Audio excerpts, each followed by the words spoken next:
Welcome to the Unscripted SEO podcast. I'm your host, Jeremy Rivera, and we're here with Matt Mellinger, the co-founder of SEO Gets and co-founder of another agency. What is the name of that agency? Local SEO Partners. So, jumping right into it, what's it like being both an agency owner and also trying to get your own SEO software off the ground at the same time? Are there synergies, or is it really pulling two carts with different horses? Yeah, it's been interesting because I've been dealing with the shiny object syndrome since I've been an entrepreneur 7 years ago, where it's like software, agency, I could do this, I could do podcasts, I could do all these things. And so one of the things that I've been really working on focusing on is, like you said, synergy of the work that you're doing to compound them. So when I joined SEO Gets as a co-founder, I had already had the agency for probably 2 years. We're a small boutique agency that only does local SEO. And so when I found the tool, it was in beta, and I wanted to, I love the tool. I was planning on having a developer friend build something similar to it myself. And then when I found it, I was like, man, I should just go and acquire this tool. It gives us a head start, and reached out to the developer, Guy. And he was like, no, I don't want to sell it. I was like, man, I really, I'm doing a lot of networking in the SEO world, right? The SEO community as a whole is, there's buckets of people, but it's very connected, whether you're white hat, black hat, somewhere in between, agency owner, consultant, affiliate, there's all these different types of buckets, but there's very much a community and a network of SEOs. And because they love sharing what they're doing, how well they're doing, not normally how bad they're doing, but they love bragging about the SEO they've done. They love sharing tools. I think that's something with our industry is check out this new tool I found. What about Ahrefs versus SEMrush? What about this versus that? And so when I offered to buy it from Guy, he said no. I was like, well, would you be interested in partnering, where I'll be in charge of growth and product development, because I'm going to use it for my agency, and then you just focus on the development side, because he had a couple other SaaS companies as well, but none of them were targeting SEOs. And so when I joined, so the synergy has been great. There are definitely some aspects of it's very much what a Venn diagram, where there's a big overlap between the two. Because again, I'm using it for my agency. I use the tool every day, where it's man, I could really use this feature to make my job easier. And so I'm like, hey, Guy, can you go build this? Yes. And the best part, I think we talked about it, but I've had so many people hey, can we have this feature? I'm we're working on it right now because I wanted that feature. And so it just worked really well, because you have an SEO leading the product development that uses it every day, that understands how SEOs think, that understands content optimization, reporting, client management, all of these different aspects. And so we're definitely building it in kind of the two buckets, where there's going to be opportunity for content optimization. But then we're also working on the consulting agency side, where it's reporting or basically communication. So trying to fix those two buckets, and we mostly have a lot of our big, our ideal customer profile, I thought originally was just going to be agencies and consultants, which that's how it was to begin with. But we have recently had a lot of in-house SEOs with large sites. The third group of right. It occurred to me, jump right into saying, SEO Gets, assuming people know what it is or what it does. Just give me a quick recap to explain what would you say you do here with SEO Gets.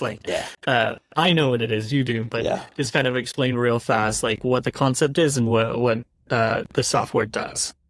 Yeah. So Search Console, very powerful platform, first party data on what you're ranking in SEO. If you're doing SEO, I would say most SEOs understand Search Console. They use it in some basis. We've basically built a platform around the API to allow you to use that data better. Search Console has a lot of limitations that are just stupid, and they've actually even talked about purposefully limiting it for resource reasons. And so we're just trying to remove those limitations. We're trying to build tools that make it faster and easier for you to discover trends, issues, opportunities, things like that. So it's basically a Search Console super tool as of right now.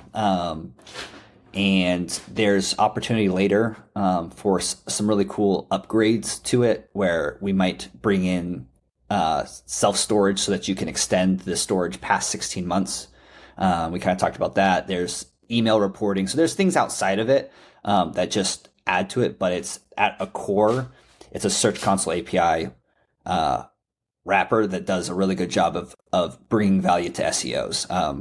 I love how on the primary dashboard you can pull in, it's unlimited, right? Like, you can connect it to multiple different GSC, profiles. Because as like, I'm a freelance SEO and I've got an agency and they've got a profile which has 15, clients, of which I'm working on 3. Then I've got my own 3 sites and then another different email. So you can, once you get a subscription, you can actually have a dashboard as is connected to multiple different IDs into emails to pull in those APIs to a single dashboard. So you have a sort of list of multiple different sites, and all of those are showing in little charts, and then you can click into those to get more into those metrics. And I love the smoothing of the data, so it's not just a spiky daily; it could be weekly or monthly. I gotta say, like, that's always like 99% of why I'm paying for it, and why I'm convincing all my clients to pay for it. Is just that data smoothing, but also like, it kind of dovetails a lot of this, like, just good best practices in SEO. So, like, one, I know AJ Cohn, as far back as like 2010, was talking about the power of thinking not like an individual keyword. Like, it used to be like, okay, what is the keyword we're targeting for this one page? And now it's more of like, okay, what is the central concept and what are the co-occurring terms and phrases in this cluster around it? But then you got to figure out a way, okay, well, what's some centralized way to create a cluster, either in terms of how this set of pages that are relevant to it, or on the other side, a keyword cluster in terms of all of these words that I want to see how we are running with, cow milkers. Like, there's all kinds of different, there's commercial cow milkers, there's residential, it's all over the place. So you kind of have that keyword phrase and it pulls that in. I like that the tool supports that approach. And it kind of bypasses some of the problems with third-party data, like, Ahrefs is constantly scraping. They've got one of the biggest, databases now, aside from Google, as terms of indexes and superpower in computing. But you still aren't going to find all of the terms and phrases, because niche and branded phrases aren't going to show up in most of the third-party tools. There's no reason to. But what are some of the limitations you see in terms of Google Search Console data, either being limited, being inaccurate, bad amount of opinions on it, but obviously you're making a tool powered by this data? So what are the top 3 data problems that people either going to have to come deal with or be aware with to properly use a tool? Yeah, so we're actually, as we speak, Ben, who's kind of my right-hand man, is compiling the data for a case study on this, which has actually been really intriguing. I've already been digging into some of the data. But everyone knows that Search Console is not perfect, especially with the term that they call anonymized queries. And so say you have a website that over the past 3 months on the top chart says it's got 3,000 clicks. We'll make it simple, 1,000 clicks, right? Mm-hmm. And what we've seen is that when you export the queries, so below it'll show all the queries that have ranked under that time. What we've seen is when you export those queries, it only shows you, and the data ranges anywhere between, I think it's 5% for like a very low site that had like 100 clicks to up to like 70% of those clicks. What we have discovered recently, actually just in the study, and I didn't even realize this until we just did this, If you look at the page level, it shows you 100% of the clicks almost every time, which I didn't realize that. So going back to topic clusters and looking at it holistically, if you're trying to locate where the clicks are coming from, you want more accuracy, you need to go to the page level, which most people don't. Most people go to the queries and they sort by queries and they do everything on the query level, but you're playing with a hidden game. With that being said, the hidden game is consistent. And so when measurement marketing, years ago when I went to a digital marketer conference, back when they were the big dog, I don't know if they still, I don't listen to them anymore, but there was a speaker, measurement marketing, I forget his name, but head guy, I'm an analyst at heart. I love analyzing numbers, looking for patterns, trends, anomalies, opportunities. That's why SEO Gets is so powerful. He talked about not looking at exact numbers. The only numbers that you can really look at that are exact for KPIs are two things: leads and revenue, right? Right. How much money has hit my bank account and how many contacts have I received? Because those are the only two numbers I can accurately say it's been 50 leads and we've made $1 million in revenue. Those are exact numbers. But whenever you're tracking things with GA4, plausible, GSC, any Ahrefs is even worse. And we're actually in the study, we're comparing what Ahrefs said we did to what we actually did alongside the export. The study is going to be really fascinating. Hopefully we'll have it out in the next week or so. I have been fascinated, the whole thing with 100% of the click data is in the page level on exports. And we actually had one that doesn't make sense. The impressions that we exported on the 12-month level was 150% of what the impressions said on the chart above. That makes no sense to me because it only happened once. Yeah. But the fact that was even possible, I triple checked it. And I'm for this one site, there was 26 million impressions over a 12-month period. When I exported the data, the pages showed, when you added up the column, it was 46 million impressions total. I'm like, what happened to the other 15 million? And I guess the thing is with SEO Gets or with GA4 plausible, which we did track how many total clicks does it say over this time period against plausible. And it was between a 90 to 95% accuracy comparing the two. Yeah. And so the point of it is to say is that numbers tell a story. And the whole point of analytics and optimization is to understand the story and to then make decisions based off of those. The actual, if I told you number 10, what is that? That without context, that means nothing. It could be 10%. It could be 10 million, or it could just be 10 clicks, 10 impressions, 10. It needs a story behind it. And so what the whole goal of analytics and Search Console is not to worry or focus about, I got 10 clicks or I got 100 clicks. The whole thing is patterns and trends. Is this page moving in the upward direction in the way that it should? Did this page go up and then drop hard? Well, what happened at this point? I just hopped off a call with a guy who runs a cleaning company in Seattle, and his chart's going like this, his chart's going like this, his chart's going this, and then boom, just fell out of nowhere, just dropped.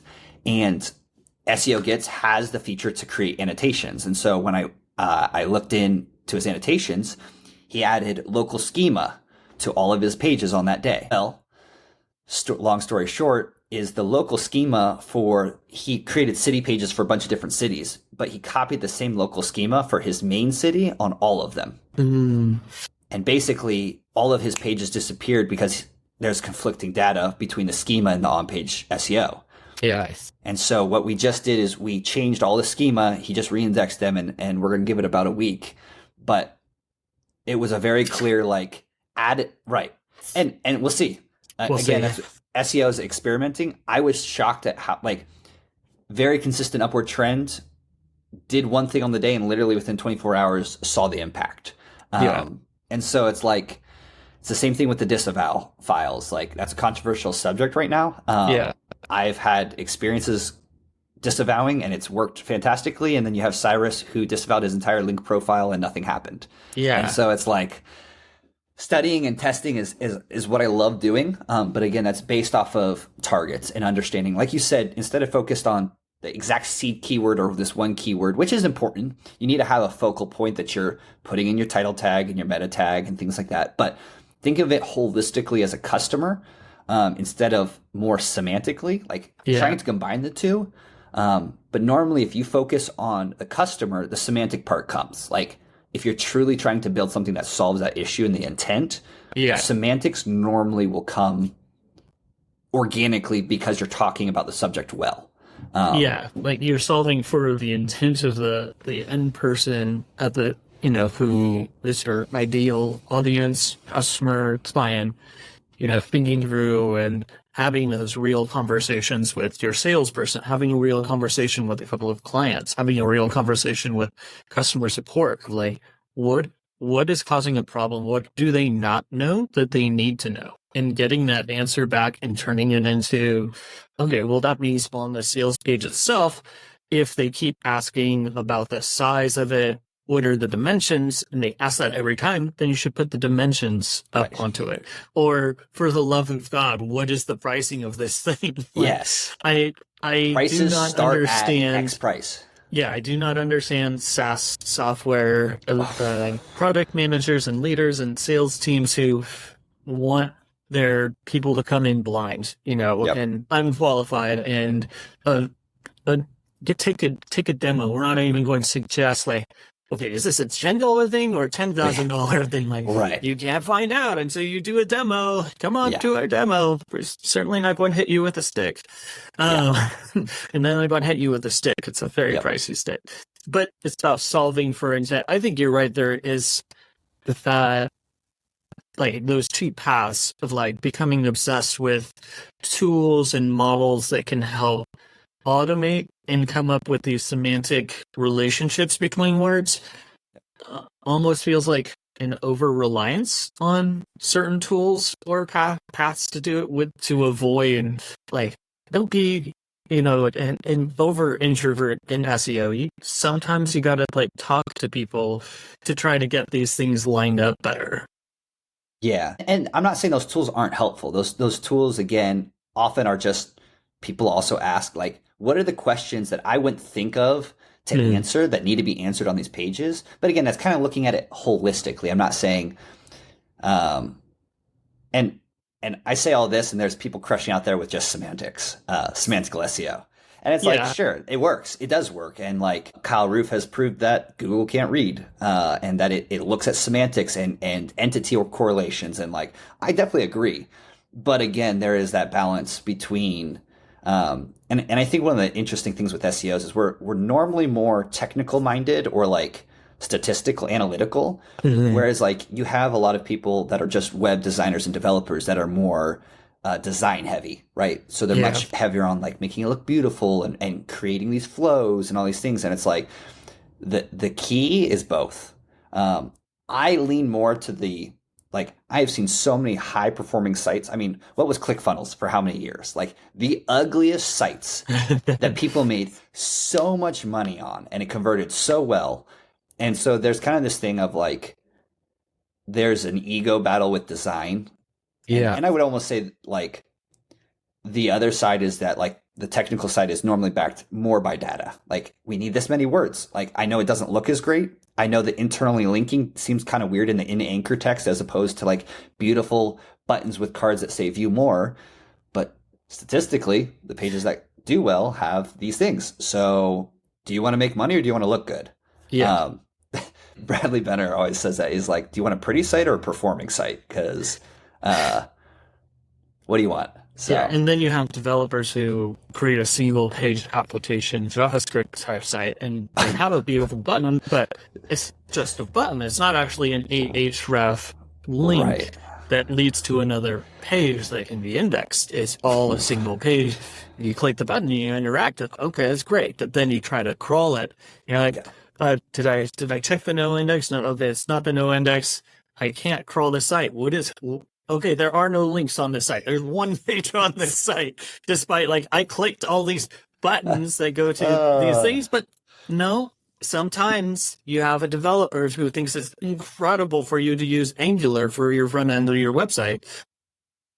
That doesn't always translate to the best SEO outcome. So, we got to balance each other out. There's different skill sets out there. There's the developers who can, frankly, do amazing things on the code in the back end and take data and make it queryable, efficient, run quickly, and do really cool stuff. But we gotta work together, because there are some, like, if it doesn't resolve at a URL that can be indexed by Google, then it doesn't matter if it does really cool stuff if nobody can find it. Yep. So it's a marriage of skill sets. Yeah. No, I definitely agree. It's a balance. And again, so it's like, it's just the compromise aspect. And then how far can you compromise? Again, can you compromise where you don't have an H1 tag?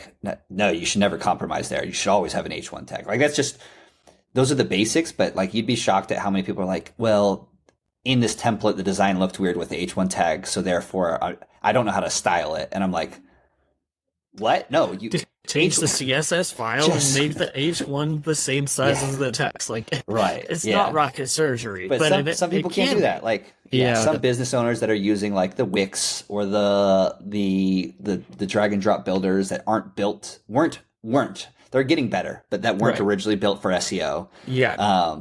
Like, for the longest time, and actually I'm curious if it's changed. I haven't looked in forever, but Wix used to not be responsive.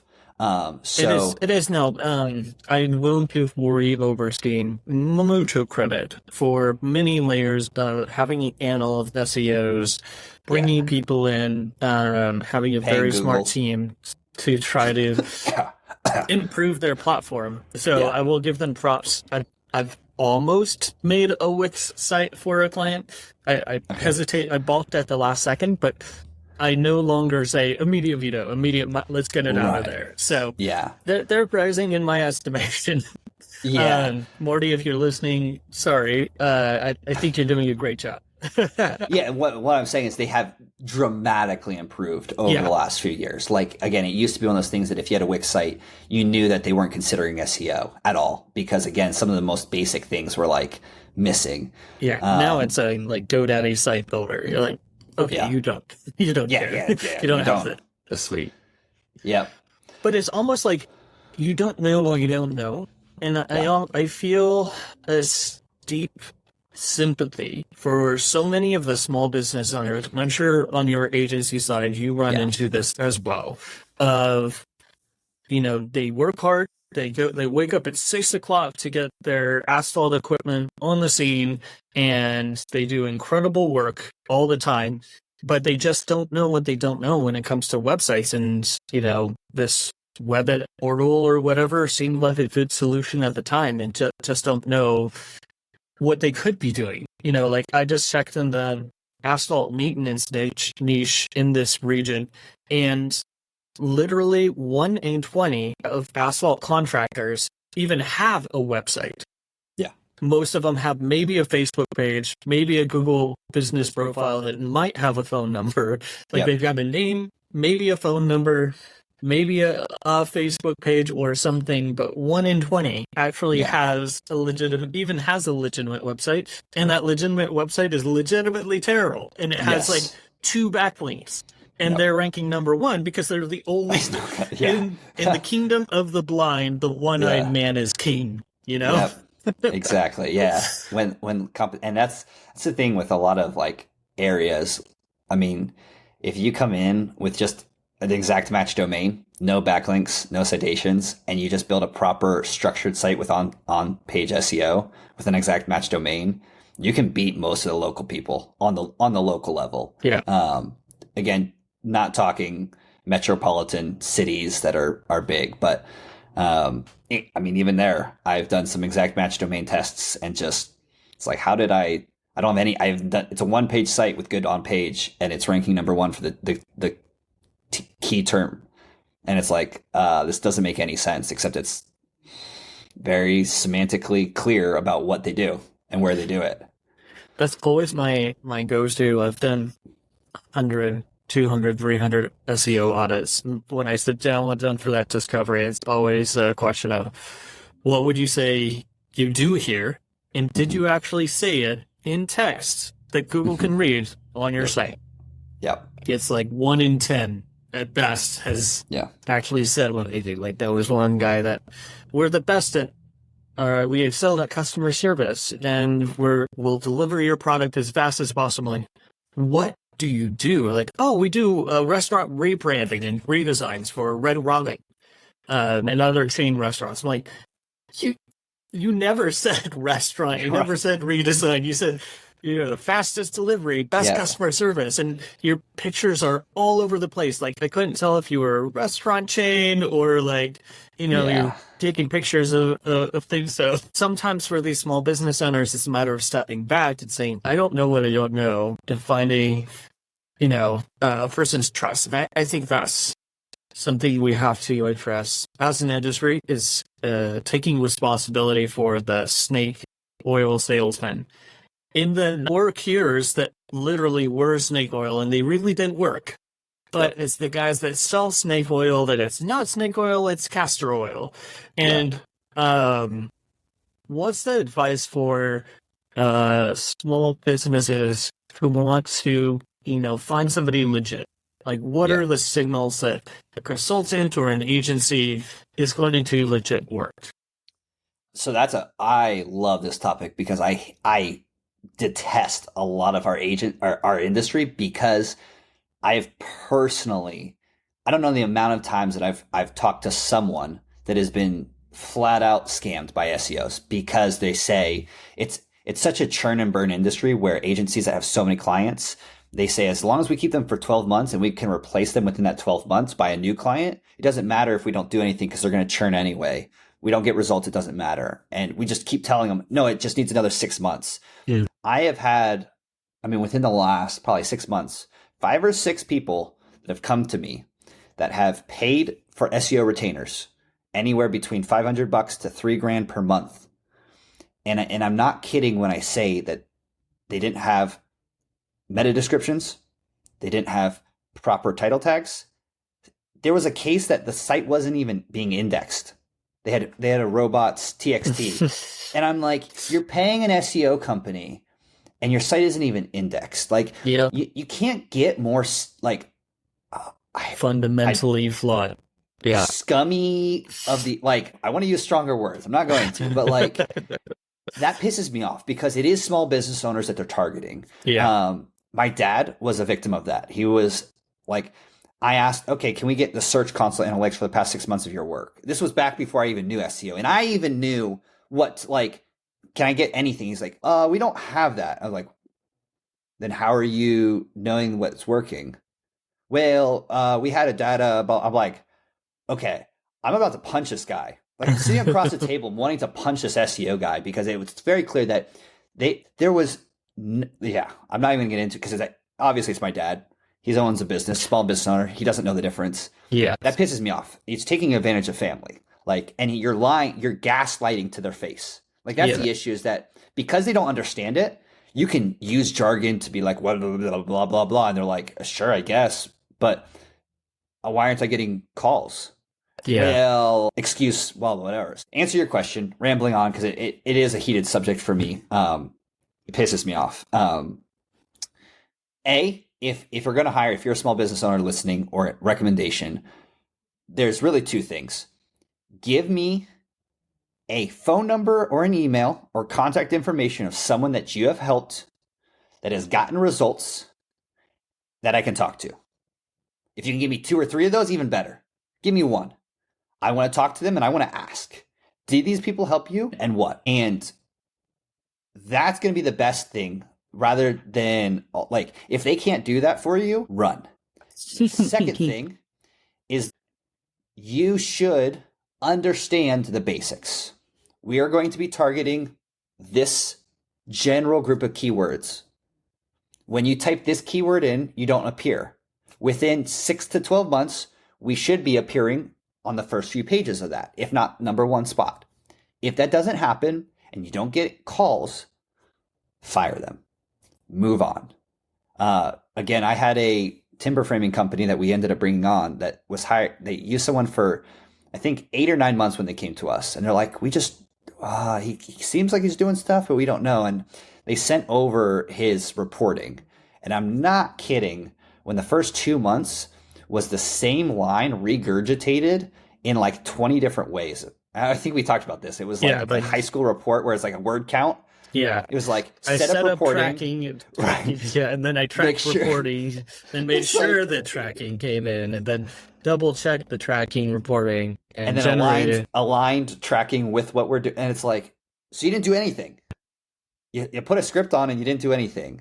And within 6 months, we have been able to increase their traffic, I think by like 60%, which has been a significant increase in revenue, which that's the metric that ultimately matters, right? Yeah. We kind of talked about driving clicks to a site. If I'm driving clicks from India to a local business that sells burgers, I could drive 1 million clicks. And is that going to have any impact on the business? Zero. Unless you're running like display ads, then you're rich. Yeah. But that's a whole different conversation. Like it's a different model. And there are, you do have to account for that in many of these conversations of like, as an SEO, you need to do more work to better understand client business models.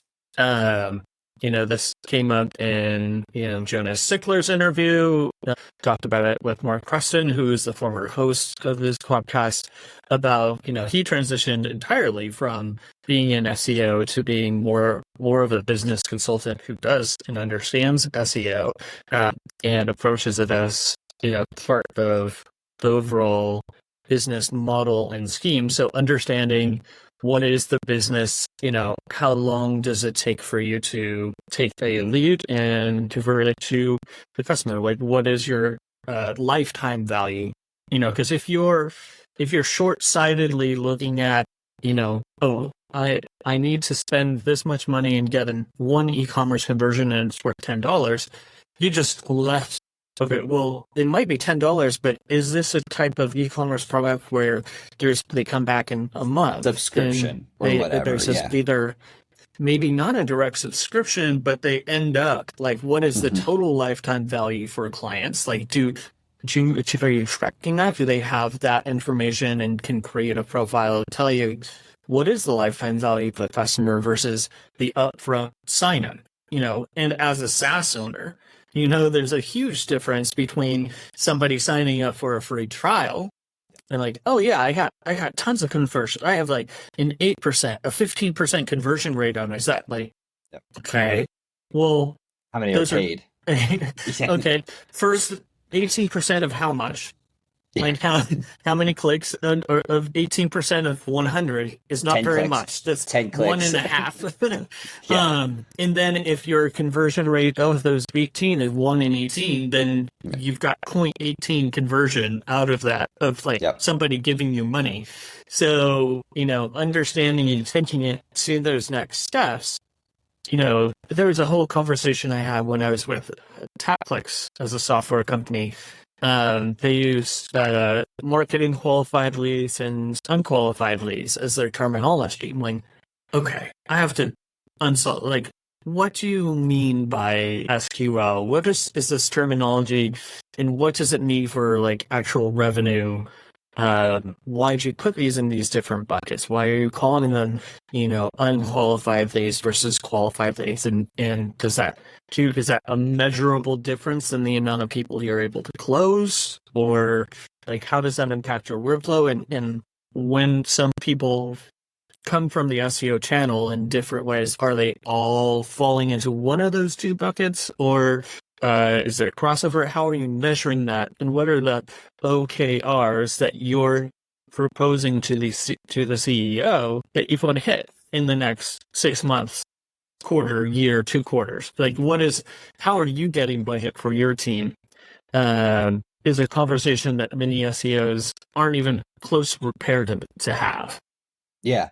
And I think that's one of the things that comes from the benefit, and I'm a big advocate, and I'm working on this in our agent ourselves, is niching down into industries, because the more you start to repeat the same, you understand not only your clients better. So what are the pain points of a roofer compared to an e-commerce store? Like, one might be warehouse logistics and one might be answering the phone. Like those are like you get to know your customer pain points, avatars better, but then you also get to know their customers better. So like if I'm selling to food and I'm selling mobile bartending, like understanding the pain points of what is someone that's looking for mobile bartending want. They want to make sure that there's a guarantee and that there's a liquor license and all of these things that, okay, well, that's been added on this one site. And if I have another client, I know that there's going to be similarities there. So the more you can stay in the same vertical, the more you can learn and test things across one, try it to a second, see if it's repeatable. And if it's repeatable, then you understand that, hey, I just helped 2 clients, but now I can compound that same information across 10. You can't do that when you're across all these different verticals. Yeah, that's the challenge. The jack of all trades, master of none, but also a bit of the curse of a freelance SEO consultant. And a lead comes across and says, "Oh, hey, I'm in the poop scooping industry. Can you help me?" It's hard. Am I going to niche down and be the poop scooper SEO? Maybe, maybe not. There's probably a market for it. No, I can tell you there is. There's a lot more pet waste management companies out there. They have their own conference, and I spoke at it. They're very polite people. But it's just an example of there are these really obscure niches. And just putting out that as of, an agency or an SEO, it can be hard to hard to niche down because you have to turn down business sometimes if it's too far afield. And that's a hard thing to do when you're trying to pay the bills. Turning down things and opportunities is something any small business owner needs to always get better at. But definitely, I know I've said yes to new clients and projects that were not the greatest fit, or yep. I tried to make them a great fit and ended up with a wild expectations, owner of oh yeah, we're going to moonshot, we're going to make $1 million right away. And then the pressure's on every second. Okay, Jeremy, you made 4 changes to the meta. What was the difference? Yeah. But then there's also the completely hands-off side of it. Can I, with the budget that you're giving me, actually deliver on this? And that comes back to, again, understanding their revenue model and coming up with a return on investment for SEO that is attainable. How do you quantify with your clients some of the intangible or the non-revenue benefits of SEO? So the example for this that comes to mind is if you decrease the amount of customer support tickets by actually optimizing their knowledge base and organizing it, getting the rank, and getting traffic flow into it, surfacing those help tickets and problems onto the site, decreases support tickets by 50%. You just save $40,000 on support costs. Is that something you regularly do, or is that what are some other buckets, extra benefits that can be presented as a value return, but isn't necessarily directly a dollar amount? Yeah, so good practice is FAQs on pages that a lot of people don't do, which ultimately is qualifying leads better oftentimes. And so that's something that's again, that's an intangible improvement that good SEO does. You should also be improving their conversion rate. You should be trying to stop the leaky bucket. But I think for me, when it comes to SEO, when someone comes to me to ask for SEO help, their main mental problem isn't ticket support, or it's not conversion rate, or it's not qualifying leads better, even though those are all problems that need to be solved and are helped. Normally, their pain point is I need more revenue. 9 times out of 10, probably higher than that. Almost every time, it's I want more revenue. I need more consistent revenue. I need more inbound leads. And so you can talk about those other things, but what I've learned in marketing, because I had a background in marketing, is that you don't want to focus on things that aren't the pain point for them. You need to press into the pain point issues. And so there are other benefits to a lot of things, but but you get someone to purchase because you're solving their pain point, not because you're helping them in areas that they don't think they need help. And so, no, I don't focus that normally on conversations, though it could be mentioned. I'm focused more on, hey, if you spend this much money in this time frame, and I can get you if I put $1 in and you get $10 back, would you be interested in doing that? Yes. Okay, then nothing else matters. Ultimately, I'm going to help solve those problems because that's just, again, good faith. And again, the more successful a business gets, if I qualify more leads, I improve their ticket support, I do all these things, they're going to be more profitable. Yeah. If the company is more profitable, are they more likely to keep me on longer? Yes. Yeah. So it's a win-win. Like I'd never think it's going to be a detriment. No, it's just not something I would ever consider bringing up because I'm focused on one thing. Again, business owners are already distracted with 1,000 things on their plate, especially if they're owner operators. Again, I'm a local SEO. Yeah. And so a lot of them are owner operators, right? So they're in the weeds and they're trying to grow the business at the same time. And so I can't be talking to them about all these different things. Is number going up or down? I could care less. Is phone ringing or not? Like, right. Dumb it down in a good way, not like they're dumb, but simplify it. Simplify it so that they have to focus on two numbers. We do more reporting, and I'm testing on how much. I found the most difficult clients are the ones that actually want the nerdy details because they think they know SEO sometimes, sometimes not. And it's more work trying to report accurately those information that you want. And here's the thing. I understand wanting to have a pulse on the understanding of how SEO is going. It makes total sense.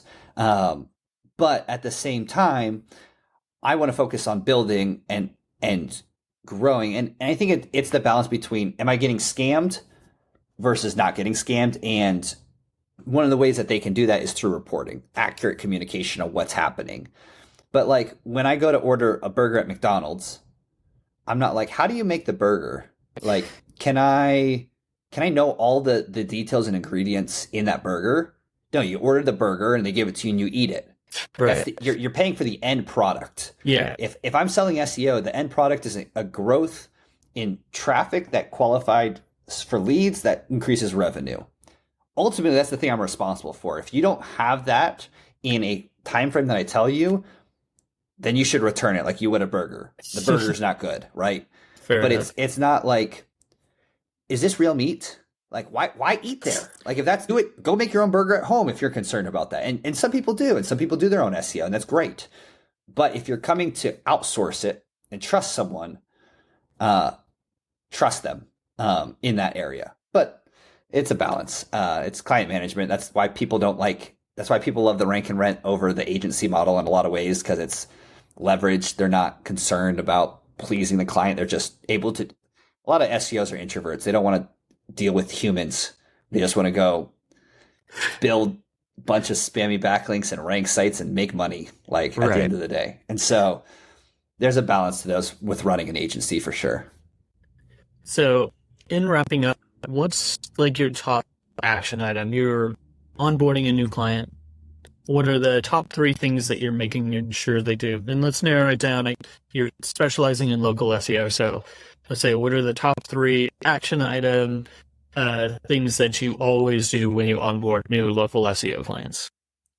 One is set expectations. I've failed in that in the past. And if you don't set proper expectations, it's just a pain. You're setting yourself up for failure. They may think that you can rank for things that you can't, and vice versa. They don't know timeframes. They don't know so set expectations properly, realistically. But second part is communication. You can be doing a terrible job in communicating well, and they will probably feel more secure than if you're doing a great job in not communicating at all. Right. And it's true. Like, it's weird, but communication is key. And then the third thing is SOPs. As much as I'm unorganized in myself, the agency, I've been working on building SOPs. And so that every single time, checklist, are these things done? Because if I'm just relying on my brain and as a consultant or as an agency, it's like, oh, we did this, and then we should do this next. And then, oh, this popped up, let's go do this. Instead of just saying, we know you need to build the citations. You need to get the optimized pages. You need to get the website built. You need to do this, this, and this. And then once that's done, then you need to start doing this. It's a repeatable process. Yeah. And so when you don't have that documented, you forget things. Oh, we forgot to do the schema. It's not a big, huge deal, but it's important. Sure. It should be done. It's not hard. It should be on the list of things to do. Do we set up Bing? I forgot about Bing. Who thinks about Bing? Set it up. It should just be part of that process that every time it happens. And so those are the 3 stages that have really helped the client management. We have a really good retention rate. We also have a small amount of clients. And so it's easier for us to handle a little bit more personal. The other thing this is more just a personal thing, is I'm building for a lifestyle business right now. Yeah, no. As opposed to scaling. I don't need $1 million agency or more. I want to pay the bills consistently with good clients that have a win-win solution for a long time. That's what I want.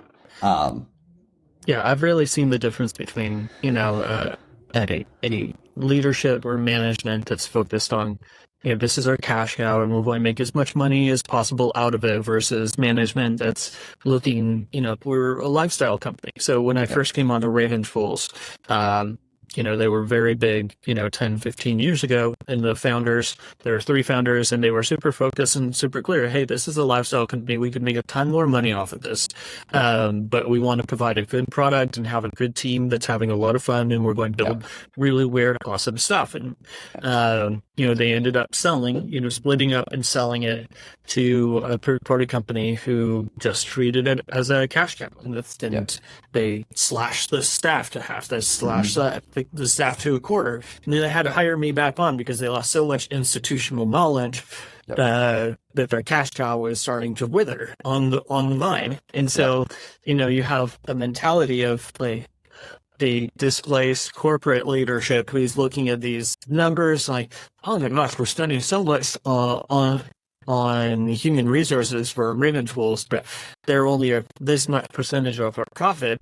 We need to reduce staffing costs. And then, okay, but the staffing costs and that fantastic customer support that you just outsourced to Columbia, well, they're taking 3 or 4 times as long to provide 1/4 of the actual support. So you just tripled your churn rate. So you just shot yourself in the foot. Oh, you want to increase the price because you haven't done that for 10 years on the platform? Okay, well, yes, you made more money in the 6 months, but you lost your big agencies who were happy with it. They went somewhere else, and now the next year you've handicap your potential revenue because you drove everybody away on a temporary price increase. So it's, definitely important to know for yourself, are you setting yourself up with a lifestyle company as a freelance consultant? Are you part of an agency that's going to try to provide a lifestyle type business environment? Or is it all margins, push, churn, and burn? Which I think societally is probably, the 2 sides of humanity. Let's do something awesome. Let's pay each other well. And then you have the uber growth minded, and whatever it takes to accomplish the goal is what happens. And if you end up, churning through every potential Amazon worker in the southern portion of the United States, that's what happens because we need these margins. Yeah. Yeah. And again, people make a lot of money both ways. And if that's the end goal, then there's different. But I look at business as more than just making money. From my worldview, again, my ultimate goal is to be honest, have integrity, to do right by others. There's definitely a ethical reason for me to do work, and so it's not just to make money. Business, I believe that there's more to life than just money.